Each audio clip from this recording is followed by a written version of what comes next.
Alright everyone, so my first debate video really popped off, so obviously we're here to do it again, so I can teach you guys some more stuff.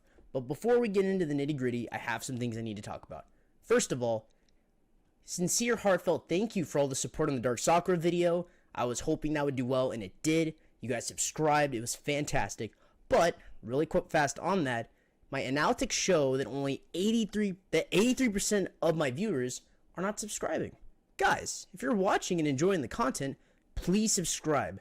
You guys are the primary motivation I have to make these videos, and I would really appreciate it if you subscribe to show your support. Now, I'm going to show all you guys how to clap and secure the W's in a debate. Let's get it. Alright, the first point we're going to start on is having the preponderance of evidence, and this can be useful in a few situations. Now, for anyone that doesn't know, the preponderance of evidence is basically the largest quantity of evidence. So, if you were going to use this practically in a round, you would say, Judge, on this point, I have the higher quantity of evidence, and you could use that to make an argument for you winning either a point or the entire argument. If you properly use this tool, it's invaluable in securing a W in a debate. Now, I need you guys to understand this really fast too. This point does require some setup. You can't just pop it off and immediately win. So to have the preponderance of evidence in an advantageous position in a debate, what you have to do is set up a bunch of evidence that the opponent cannot dispute and is not in quarry anymore. As long as you've discussed it with your opponent and they haven't had a counter to your evidence, the evidence is valid, and just having the larger quantity can be how you secure the point or the debate. Now, this next point is actually going to tie back to my original video on how to improve your debate premise, which is still the most important part of a debate. Check out that video if you haven't. It's really important for refining your skills. Now, for this, if an opponent backtracks on their premise, specifically if they have a phrasing like, Rin is the best waifu, and then they go into the debate and then they're like, oh, well, I only meant from like the Fate verse or whatever. If they try to change the scope of their premise because they're losing, and obviously they don't want to lose, so they change their premise, that is an automatic L. Just so you know, I gotta stress this, please never do this. And it's why premise construction is so important. Your premise is your thesis. You need to make sure it's properly phrased and make sure it's powerful, because if you don't, you are now in a defensive position where you basically almost lost the whole debate, and if your opponent's competent enough, they're about to end the whole argument. So, you, as the advantageous debater who has watched my previous video and knows how to make a good premise, if you see someone change that, you can shut down the debate right there and win. So make sure you do that.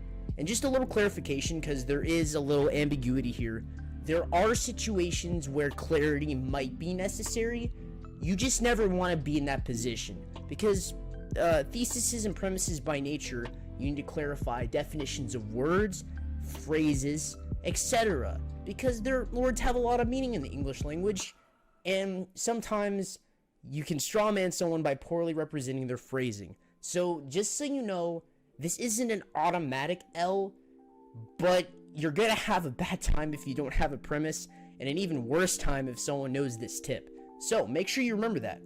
Someone's initial statement that starts the debate, if they change that, smack them with it, win the debate, easy GG. Now, I'm sure all of us can relate to these kinds of situations. Do you ever have those discussions, or even debates, where a person has one concept, one piece of evidence that in their mind is irrefutable, and they just keep slapping you in the face with it over and over again? They don't present new points, they don't acknowledge your points, they're just on their own tangent about one thing that they think secures the W. That's where this comes in, and using this is going to make your life as a debater so much more fun.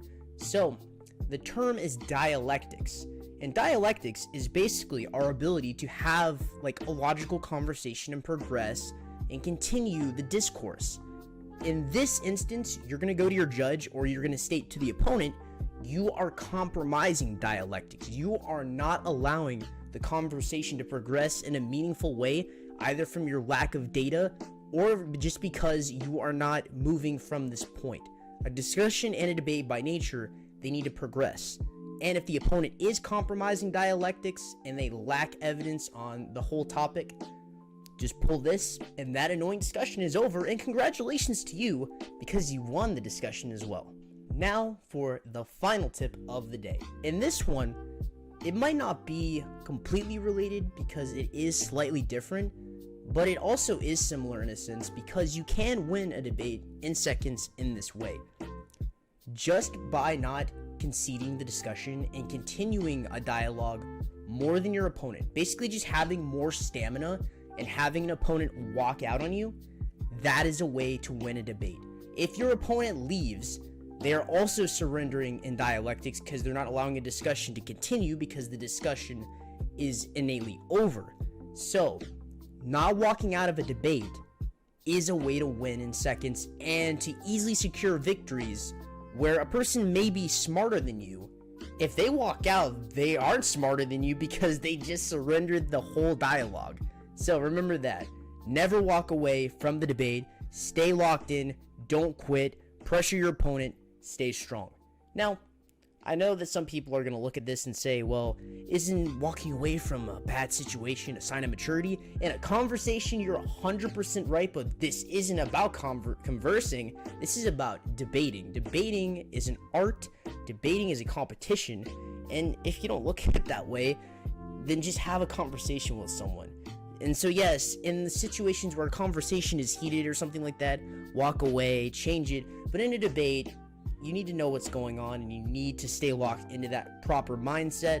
So remember, in a debate, you stay struck. Thank you for getting to the end of the video. I hope these tips help you out and really improve your debating chops. And please subscribe. I'll see you in the next one.